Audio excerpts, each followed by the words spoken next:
beautiful people. This is a little video about green leaves, and yeah, I wanted to talk about green juice, green leaves, and just shine a little light on this. And I've just been trying the carnivore diet, if you've seen that, and the whole theory is that humans are not meant to eat plants. We're meant to eat what our ancestors ate, which was meat, mainly meat, fish. In our country, oysters, all the seafoods our ancestors have been living off for thousands and thousands of years. And so that's a theory that people didn't eat plants. But now I've been living on this farm for 30 years, almost, and was brought up in the city or in a flat, and didn't know anything about plants really. I wasn't connected to nature as I am now. And going around in nature, actually just sensing how they would have felt, our ancestors, when they were in nature. I'm pretty sure they would take green plants, they would take leaves and chew them. And that's the way we really found out how plants affect our body, and that some plants are very healing. So I do that often. I just take a leaf and chew it. And you don't need very much, but you just sense how it's very cleansing, it's very detoxifying. And all these elements in the plant, they give your body something special which you can't get from meat and other things. And of course, there's for our ancestors, it was very seasonal, so they were only able to do this in the summertime when the plants were there. In the northern and southern hemisphere, where there was hard winters, or mainly in the northern hemisphere. But anyway, let's not get too historical. So, and what I do just personally is I take chlorella in the winter time, because there's not really any plants to take. And some years I've actually frozen the leaves and used them for juice in the winter time, and you can do that. So, and also for us modern people, what I think about the green juice is that it's a very powerful tool for detoxifying our bodies and for nourishing us. And the whole thing of using the juice, which our ancestors would have done, they chewed it and they would spit out the fibre, because the fibre is what is hard to digest, but it's not the juice. And in the juice you have all the goodness. So when you're juicing, it's like chewing and spitting out the fibre. So I think it's just so fascinating, because in nature where you live, there are edible plants. And even if you have just a tiny patch, or you live somewhere where you can go where it's not too polluted, you can go and find these plants and use them, and it doesn't cost anything. See, because that's often a problem for us, that we have to buy these very expensive things, like chlorella can be, and spirulina. That's what I take, chlorella and spirulina mixed. And other green powders you can buy. But they're very expensive often, and people can't afford them. And another thing is they're dried. This is completely alive, which is so special, and you can feel it. There's a great difference between something that's dried and something that's fresh. So, and for us humans right now on Earth, I think these green plants can be a real savior for us, because we need to detoxify. We need to help our bodies rid themselves of all this garbage that's flying in the air, in our food, everywhere. So I think a green juice a day, you can put a cucumber in there too, but really I just take some leaves. I take my water kefir, with the lemon peel, which I think is very powerful, because apparently the lemon peel and the orange peel is much more powerfully nutrient dense and also healing than the actual fruit. So I use the peels. I put the peels, if I have an orange, I'll put the peel into my kefir and then blend it with my green juice, and all the fiber is taken away. So you're getting all these wonderful things into your juice, and the citrus, they lift the taste of the leaf. But this leaf is actually very tasty. This young goutweed.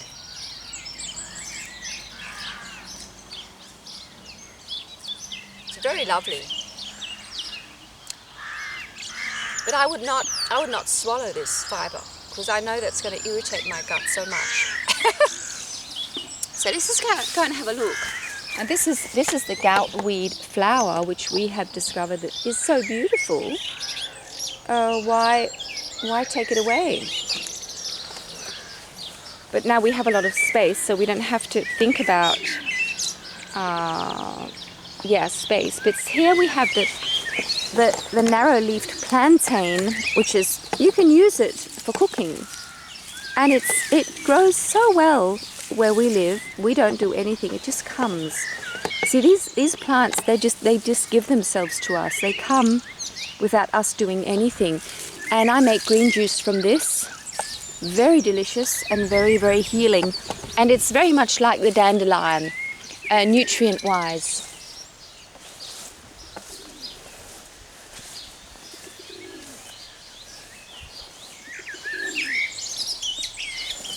And we have here's more of this. So beautiful. And see, when you take it, make sure you take some, or just cut it with a scythe, and it's going to come back. So it's going to keep growing all summer. Chervil you can use when the leaves are young, but it is very strong. It's just too strong, I think. So only a little bit. And we have the broad-leafed plantain. Where was it? I have a place where there's a lot. It comes very easily too. The broad-leafed plantain. See, because there are poisonous plants, you don't want to eat them. Beautiful. And here's the precious dandelion, which is such a liver detoxer.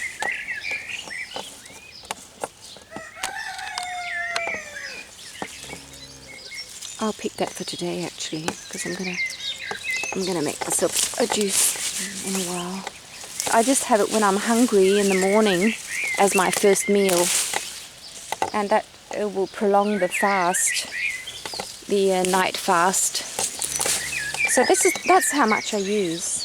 This is the dandelion, one of the most powerful liver detoxes that exist, and having this live like this is just the best. So beautiful. Here we have the stinging nettle, which it makes a funny colour, but this is, just have to have a pair of scissors or something, because you burn yourself. But this is also very powerful healing herb or plant.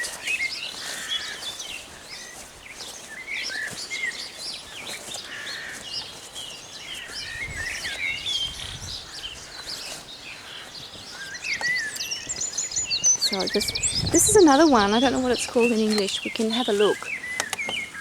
It's called mille in Danish. Mille. This can also be eaten. There's more of it here. It comes, here it just comes up everywhere. It's a little bit funny tasting. You wouldn't want to have lots of it. Let's just have a taste.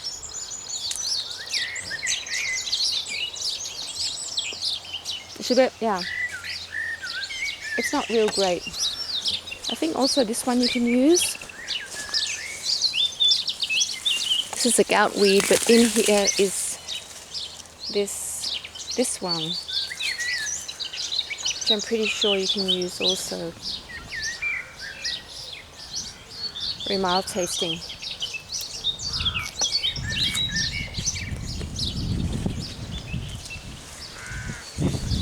But a little bit funny tasting. It doesn't have the freshness and the bitterness as the dandelion. And then we have the chicory, which is just so gorgeous. It's once you have it, it will spread.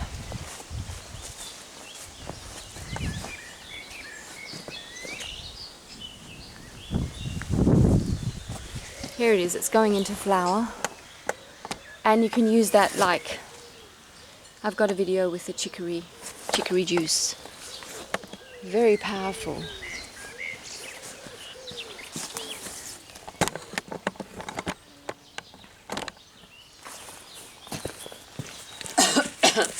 So I'll put in some videos about green juice, or where I'm making the juice. You can see me make the juice or drink the juice. And I say this also, I'll say it again, that all plants have plant toxins, which the edible plants don't have very many, but the reason why they have them is that they don't want animals to eat too much of them, which is very intelligent. So a cow would not keep eating these and only these unless the cow has nothing else to eat. They will take a little bit of this, a little bit of something else, so they mix it.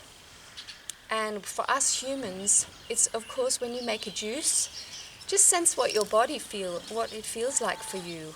And when you have your first one, just use that much or just a couple of leaves, and drink it slowly. And make sure that you change the plant. So one day you have the dandelion, one day you have the plantain, one day you have the chicory. And of course, if you're not living in an area which has these plants, but these plants grow on a very great area on the earth. But in your local area, there will be edible plants that you can use for green juice. So helping our bodies detoxify and getting nutrients in such an easy way is so powerful, and all for free. So, see you, my friend.